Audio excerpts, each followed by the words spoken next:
Asante sana, Deputy Governor. Your Excellency, the Prime Cabinet Secretary, Dr. Musalia Mudavadi, the Principal Secretary, the Principal, the Chair, colleague leaders, graduates, our parents, and the entire Kaiboi National Polytechnic fraternity. Good afternoon. I know time is gone. Your Excellency, when this institution reached out to me and the head of public service to get them a guest, we had a chat with the area member of parliament, Mheshimiwa Abraham Kirwa, and we unanimously settled on you.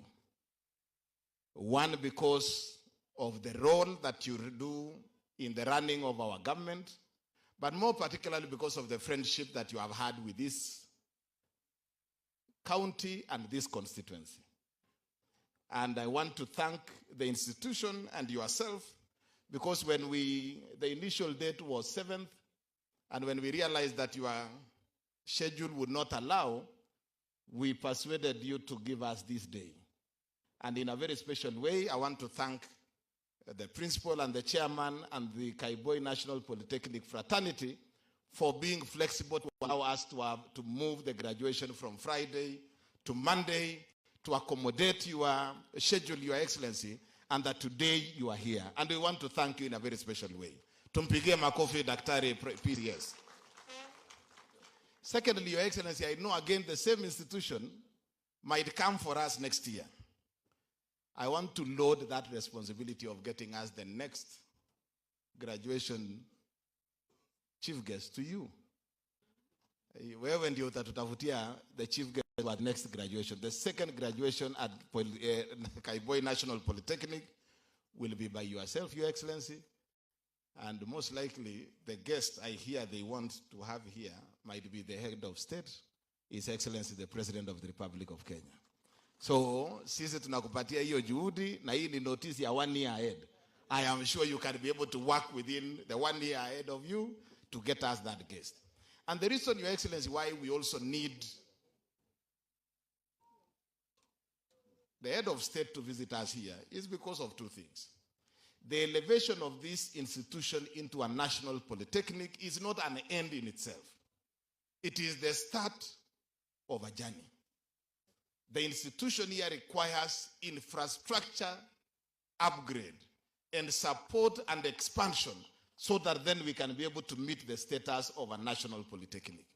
And we hope, Your Excellency, that you are coming here today and the support by the Ministry of Education and the TVET, together with your office and the support we get from national government, that this institution will be upgraded and that the facilities and the infrastructure, including the training and the equipment, will be upgraded so that we can be able to serve more young men and women who want to gain skills. Today, and I want to congratulate the graduates, 1,611 who are graduating today. Pongezi, congratulations on your achievement.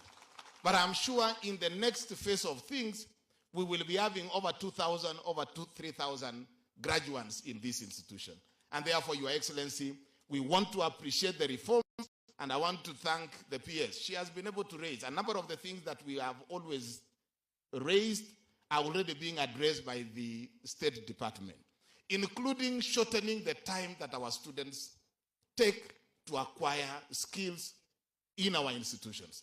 If we can be able to reduce them even by half, start by reducing it to 1 year, then move to reducing it to 6 months, that will shorten the time.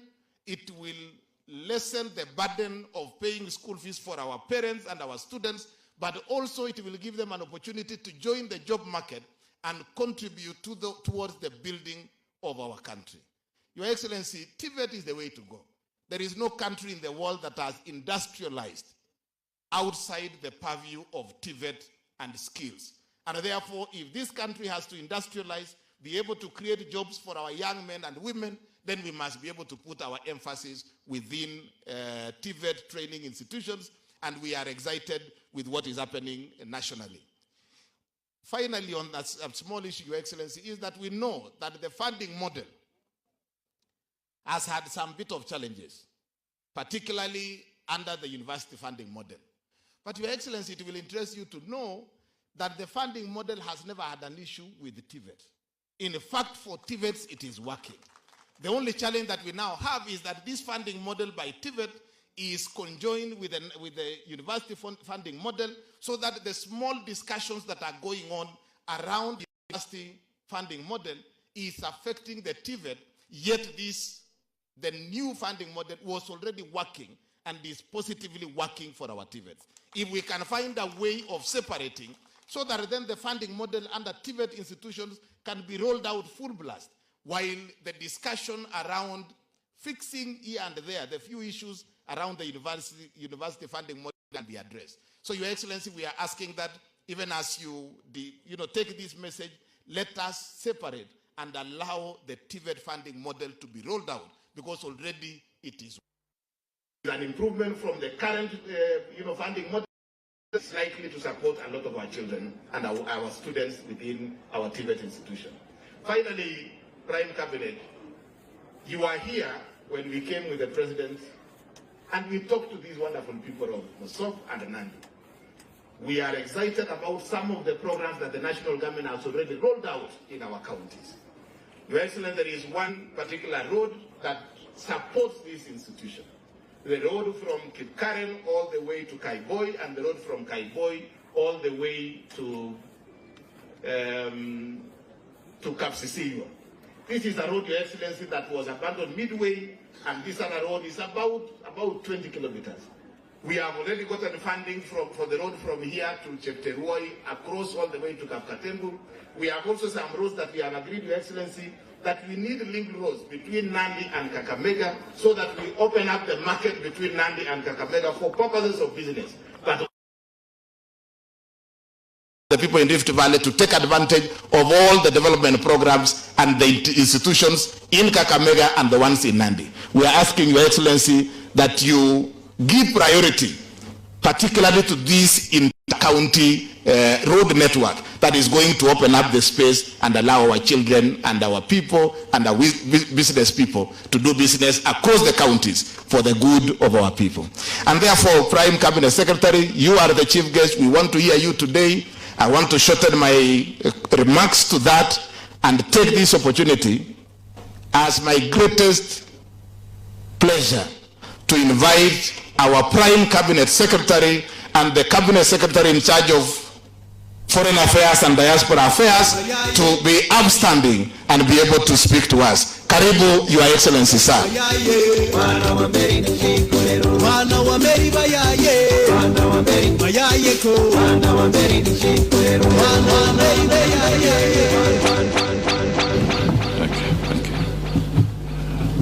Please be seated.